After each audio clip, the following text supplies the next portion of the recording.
Saludos, amigas y amigos, bienvenidos a su podcast Despolarizados. Como saben, esto es una iniciativa que hacemos a través de Unión por Venezuela y lo transmitimos los días miércoles por nuestro Instagram TV, como saben es @UniónXVenezuela, con retransmisión los días jueves a las 2 de la tarde por Punto de Corte, y ahora estamos los sábados a las 9 de la mañana por Radio Comunidad.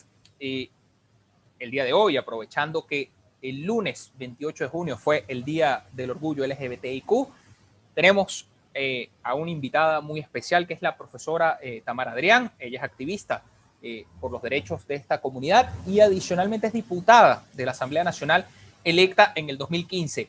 Es la primera diputada transgénero en Venezuela y la segunda del continente. Ella nos lo va a explicar, de repente puede ser yo que me equivoque con esto, pero también quiero hacer una aclaratoria. Muchos dirán, bueno, despolarizado, están tocando un tema que no es despolarizado. Sí, pero también hay que hablar de esto. Es un debate que tenemos que realizar. Es necesario respetar a las minorías, las personas que por su inclinación natural desean amar a alguien de su mismo género, están en su derecho. No podemos ni estigmatizarlos ni verlos como bichos raros. Son personas tan humanas como usted, como yo, como la profesora Tamara, y es importante que respetemos eso. En lo personal, yo desde Unión por Venezuela tratamos de estimular este debate. El año pasado, en algunos foros, algunos espacios, tratamos de conversar de estos temas.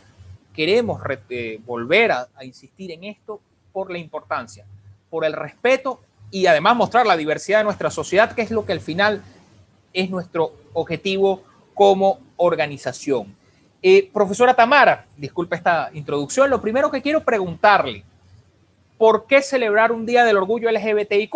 Uno ve a veces en las redes sociales algunos que dicen, bueno, hay que celebrar entonces un día del orgullo heterosexual.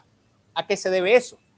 Porque las minorías en su reivindicación de derechos tienen que visibilizar su lucha. Es por lo que hay un día de Martin Luther King en los Estados Unidos, un día contra el racismo internacional, días contra la xenofobia, días de la mujer, días que también son minorías desde el punto de vista político, días del orgullo LGBT, de tal manera de visibilizar esa lucha contra la intolerancia, que es la misma, por cierto, el racismo, la misoginia, la xenofobia, la intolerancia religiosa, la homofobia, la transfobia, tienen el mismo origen. El convencimiento de que hay seres humanos inferiores a otros. Y así, dentro de la misoginia se considera a la mujer inferior al hombre. Dentro del racismo se considera a las personas de determinada raza inferiores a la de otras razas. Dentro de la xenofobia se considera a las personas de determinada nacionalidad inferiores a otras personas de otra nacionalidad. Dentro de la homofobia y la transfobia se quiere considerar a personas que tienen una orientación sexual, homosexual o una identidad de género transgénero, inferiores a las personas que son heterosexuales o cisgénero. Pero es una minoría la que está en contra. Estudios hoy en día, y siempre lo digo, derechos iguales existen, y eso no es por azar, sino por la obligación de los estados de eliminar las barreras sociales, económicas, políticas, educativas, culturales y legales para que determinados grupos de personas puedan alcanzar su potencialidad, que es la obligación de los objetivos del desarrollo sostenible. Y antes de los objetivos del milenio, entendemos que hoy en día el matrimonio igualitario existe en México, Costa Rica, Colombia, Ecuador, Brasil, Uruguay, Argentina, y en Chile y en Bolivia hay uniones civiles igualitarias, y se está discutiendo en Chile el matrimonio. El reconocimiento de la identidad de las personas trans sin necesidad de operaciones genitales, sin requisitos médicos o patologizantes, por medio del registrador del Estado Civil, con el otorgamiento de una nueva partida de nacimiento y nueva documentación. Eso existe en 16 estados de México, en Costa Rica, en Colombia, en Ecuador, en Brasil, en Uruguay, en Argentina, en Chile y en Bolivia. De tal manera de que, y en estados como en Perú, donde no hay una ley, al menos el 5 al 6% de las personas trans han logrado el reconocimiento de su identidad por vía judicial. Frente a esto, Venezuela se quedó totalmente atrás. Y en esos estados se han hecho estudios de cuál es el porcentaje de personas que están en contra de los derechos iguales. Y resulta que es el mismo porcentaje de personas racistas, de personas misóginas, de personas xenofóbicas. más o menos alrededor del 20% del planeta Tierra es racista, o es xenófobo, o es homófobo, es transfóbico, más o menos ese mismo porcentaje. De tal manera de que no es ningún gran descubrimiento el encontrar que esas personas, que esa minoría de personas que están en contra de la dignidad están bien organizadas y son muy vocales. Empiezan con altísimos grados de denigrar a las personas, de utilizar ahora las redes sociales para lo que tú decías, hablar en contra. ¿Hablar en contra de quién? Hablar en contra de los venezolanos que están en determinado país. Hablar en contra de los derechos de la mujer, hablar en contra de la población LGBT, hablar en contra de personas que tienen una raza distinta. Y recordemos que en el pasado eso llevó a que Hitler mandara a campos de concentración y de eliminación en el Holocausto a más de 8 millones de personas. Pero no solamente fue Hitler, también lo hizo Stalin en la ex Unión Soviética, lo hizo Castro en Cuba, lo hizo Franco en España, o lo hicieron acá en Venezuela de manera muy limitada, mandando a personas homosexuales a los campos llamados de reeducación bajo la ley de vagos y maleantes, que estuvo en vigencia hasta el año 1997. Profesora, hay un tema que quiero preguntarle. Mencionó el tema del matrimonio igualitario, las uniones civiles. Quiero poner un ejemplo. Chile, el presidente Sebastián Piñera, no es secreto para nadie, es una persona muy conservadora, de tendencias conservadoras, y ha permitido que se abra el debate sobre el tema del matrimonio igualitario en Chile. Incluso dice que es una deuda que tiene que tener el Estado chileno con el colectivo LGBTIQ. Y le pregunta a usted, que es diputada, algunos dicen que sí, otros que no, eso no es el tema para nosotros, es diputada de la Asamblea Nacional del 2015. Quiero irme también a la Asamblea que fue electa en el 2020. Hay un diputado incorporado de la comunidad LGBTIQ. ¿Qué está pasando? ¿Por qué el Parlamento... disculpe. Que por cierto hay que ayudar porque tiene un cáncer en los pulmones. Tiene una campaña de fondos. Sí, por supuesto. Mauricio Gutiérrez, lo nombramos aquí, gran amigo de esta casa, fue uno de los primeros que nos ayudó en esto. Le pedimos que colaboren con él a través del crowdfunding que están haciendo, y bueno, le deseamos su pronta recuperación. Pero para comentarle, parlamentos que han sido mayoritariamente aplastantes, no solo del chavismo, sino también de la oposición. ¿Qué está pasando que no se termina metiendo o dando el debate parlamentario sobre este tema? Venezuela no ha podido hablar de los temas del siglo XXI en ningún aspecto.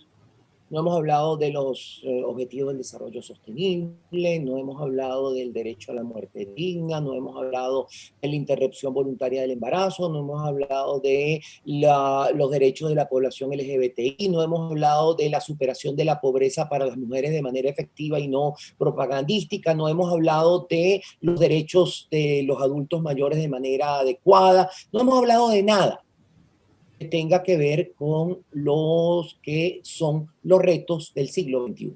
En este contexto, los políticos no se han dado cuenta de algo, y es que la igualdad da votos. Y las ofertas concretas en materia de igualdad premian con votos. Vamos a dar 3 ejemplos. En primer lugar, y eso empezó a medirse en Argentina en el año 2010. Se aprueba el matrimonio igualitario en el 2010. Pocos meses después viene el proceso electoral. De los diputados que votaron a favor del matrimonio igualitario, todos, y que se presentaron a la reelección, todos fueron reelectos y con más votos que en la primera elección. Y de los que votaron en contra, el 50% perdió las elecciones. Luego vemos también lo que ocurrió con la reelección de Sarkozy y la reelección de Obama. Se estima que el anuncio que hicieron a favor del matrimonio igualitario les restó 2% de votos y les añadió un 10% de votos, por lo cual hubo un 8% positivo. Y el caso más interesante quizás es el de Costa Rica. En Costa Rica, la campaña electoral presidencial coincidió con el momento en el cual la Corte Interamericana para los Derechos Humanos declaró en un fallo de opinión consultiva del 27 de noviembre del año 2017 que el derecho a la identidad para las personas trans es un derecho humano bajo la Convención Americana para los Derechos Humanos y que el derecho al matrimonio también lo es. Eso fue lo que llevó a que en Costa Rica se incorporara tanto el reconocimiento de la identidad de las personas trans como el matrimonio igualitario. Ahora bien, en la campaña, un pastor evangélico que iba muy bajo en todas las encuestas hizo su campaña en torno al odio, diciendo que se iba a acabar la familia, que eso era en contra de los derechos de Dios y todo lo demás. Y resulta que sorpresivamente logró pasar a segunda ronda. Pero en segunda ronda perdió por más de 20 puntos porcentuales. Sabiendo lo que está pasando, por ejemplo, en Perú o lo que pasó en los Estados Unidos, donde se ganan las elecciones de segunda ronda por apenas porcentajes pequeñísimos, que no llegan ni a un 1%. Hablar de 20 puntos porcentuales demuestra claramente que la igualdad da votos y que el discurso de odio no lo da. También demuestra otra cosa, que esas minorías que están en contra de la igualdad son eso, minorías, pero que hacen mucha alaraca, mucho ruido. Quiero comentar porque mencionó el caso costarricense, sobre todo con el pastor evangélico. El Papa Francisco ha sido muy abierto y ha promovido cierto debate sobre el tema LGBTIQ. Y quiero ir al caso de Estados Unidos. En Estados Unidos ha habido un sacerdote, voy a ponerle más el remoquete para que la gente se horrorice más, sobre todo los conservadores, jesuita, James Martin, que ha escrito un libro que se llama Tendiendo Puentes, y él habla de cómo la Iglesia Católica debe empezar a hablar y acercarse a la comunidad LGBTQ, y además James Martin fue promotor de un documento con varios obispos estadounidenses dirigidos a los jóvenes LGBTI, con el cual el título del documento era Dios te ama tal cual eres, y era un reconocimiento a que no se sintieran ofendidos y que no se sintieran que eran pecadores por sentirse como eran. Yo le pregunto, en Venezuela, ¿cómo está ese debate, sobre todo de la comunidad LGBTIQ con sectores religiosos que son los que han sido más duros con este sector, sencillamente por considerarlos una cosa aberrante y antinatural, como lo dicen ellos? Vamos a hablar de la Iglesia Católica y de las iglesias neopentecostal, que son las más importantes en este momento en Venezuela. La Iglesia Católica es un conglomerado de distintas organizaciones a su vez, que son los jesuitas, Entonces, dentro de las congregaciones está una congregación que se llamaba antes la Congregación de la Santa Inquisición, y que cambió su nombre después de la Segunda Guerra Mundial por todo lo que eso significaba, por Congregación para la Defensa de la Santa Fe. Y esa Congregación de la Santa Fe es sumamente radical, al igual que son algunas organizaciones como el Opus Dei o los Legionarios de Cristo. Pero en otras congregaciones hay un debate absolutamente abierto, así que, por ejemplo, a la posición que tuvo la doctrina de la Congregación para la Doctrina de la Santa Fe, diciendo que las personas LGBT eran pecadoras y que no se podía hablar del tema, pues la reacción ha sido no solamente la que mencionaba, sino también que en semanas pasadas más de 100 iglesias de Alemania abrieron sus puertas con la finalidad de bendecir parejas del mismo sexo. O sea que el debate está ahí. En cuanto a iglesias evangélicas, las múltiples iglesias evangélicas pueden ser divididas en dos grupos. Iglesias muy tolerantes, donde inclusive se celebran uniones y matrimonios de personas del mismo sexo, o hay obispos y personas gay o lesbianas abiertamente o trans abiertamente dentro de sus organizaciones, y aquellas que llamamos iglesias neopentecostal. Esas iglesias neopentecostal reciben básicamente su financiamiento de los grupos de extrema derecha a nivel mundial, en Estados Unidos y en América Latina y en otros continentes. Dentro de esas iglesias encontramos, por ejemplo, la iglesia Maranata, que pertenece, o el director es este diputado ahora del 2020, Bertucci, que fue candidato presidencial Bueno, ellos han recogido firmas en contra del matrimonio igualitario y en contra de los derechos de reconocimiento a la identidad de las personas trans y han metido esas firmas ante el Tribunal Supremo de Justicia y son muy activos y creo que son parte del problema que ha impedido, por ejemplo, que en Venezuela haya habido ningún avance. Recordando lo que estamos conversando con la profesora Tamara Adrián, ella es activista LGBTIQ y además es diputada de la Asamblea Nacional electa en el 2015. Ya para ir cerrando, pues el tiempo es corto, además sabemos que está muy con los compromisos uno encima del otro. Quiero preguntarle un tema y es el tema educativo. Recuerdo yo, hace ya un buen tiempo, cuando estuve, en este caso era octavo grado, ahora es segundo año, mucho antes era otra vez segundo año, hay una materia que se llama Educación para la Salud. En Educación para la Salud hay una parte que te dicen que es desviaciones sexuales. Entre ellas estaba la homosexualidad, los transgéneros. No ha cambiado realmente el pensum curricular, eso es mentira, el pensum curricular sigue siendo el mismo de hace muchos años. ¿Qué se está haciendo para cambiar esa mentalidad? Porque eso es lo que están transmitiendo en las escuelas y además pongo una anécdota de un familiar de hace a lo mucho 5 años, donde hicieron una charla sobre el tema LGBTIQ, psicólogos, personas más conservadoras hablaron incluso de que eso era una enfermedad cuando sabemos desde hace ya más de 30 años la Organización Mundial de la Salud la sacó de su lista de enfermedades. Incluso un grupo de padres pidieron que viniera gente LGBTQ para conversar sobre el tema, mostrar la otra cara. La escuela se negó. ¿Qué se está haciendo? Porque es preocupante que de alguna manera este debate a veces se niega e incluso se pretende poner solo un lado de la historia y no el otro. Nada, no se está haciendo nada.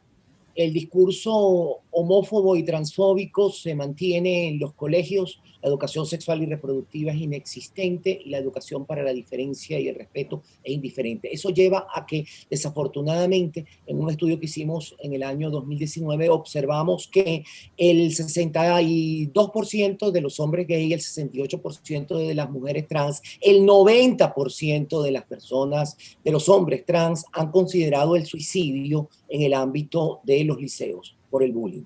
Y alrededor del 40% de esas personas efectivamente intentaron suicidarse.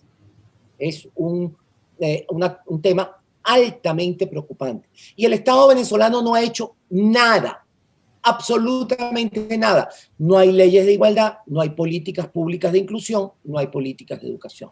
Y eso contrasta de manera absolutamente flagrante con lo que sucede en el resto de la región. Por ejemplo, las políticas públicas de inclusión educativa que hay en Colombia o que hay en Ecuador o que hay inclusive en Perú, que hay en Argentina, que hay en Brasil, que hay en Costa Rica ahora, que hay en México, son políticas públicas importantes porque el obstáculo para la educación de la población LGBT pasa por vencer esa intolerancia que se reproduce a través del discurso homofóbico y transfóbico. Yo siempre digo, pobre gente que no tiene sino odio por dentro cuando lo que dice es que tiene amor. Y creo que con eso tenemos que quedarnos. Transmitir amor como sea, que es lo importante. Y quiero quedarme con una frase, para los que puedan verlo, que le escribió el Papa Francisco James Martin, que le dijo, tú estás haciendo una labor importante que es ver con amor y con mirada de compasión a aquellos que han sido rechazados por la sociedad. Sigue tu trabajo, que fuera lo que le decía. Yo creo que ese es el trabajo que hay que estimular, no solo desde el punto de vista pastoral para los que son religiosos, sino desde el punto de vista social. La inclusión es lo importante, evitar el rechazo y tengo que decirlo abiertamente, seguro la profesora Tamara me acompañará, evitar el tipo de comentarios como el que dijo la semana pasada el alcalde de Baruta, Darwin González, con los homicidios de personas, 2 personas homosexuales y una transgénero en Baruta, que fue terrible porque prácticamente disminuyó el caso de su condición de género. Los invito entonces al respeto. Ese también es un discurso de odio. Los invito. Ese también es un discurso de odio. Un discurso de odio. Los invito al respeto, a la tolerancia y sobre todo, como siempre hablamos de Unión por Venezuela, respetémonos, querámonos, que para reconciliar a Venezuela tenemos que reconocer a estas minorías y yo sé que la profesora Tamara Adrián en conjunto con Mauricio Gutiérrez y Richel Briceño, tantos otros que se me pasan los nombres, Quiteria Franco, Lenin, Starling. Esa gente está trabajando por la tolerancia, el respeto y la inclusión. Agradecido, profesora Tamara, por tenerla en este espacio Despolarizado. Esperamos tenerla en próximas oportunidades y actividades que realicemos a través de Unión por Venezuela. Muchísimas gracias por esta oportunidad y un gran saludo.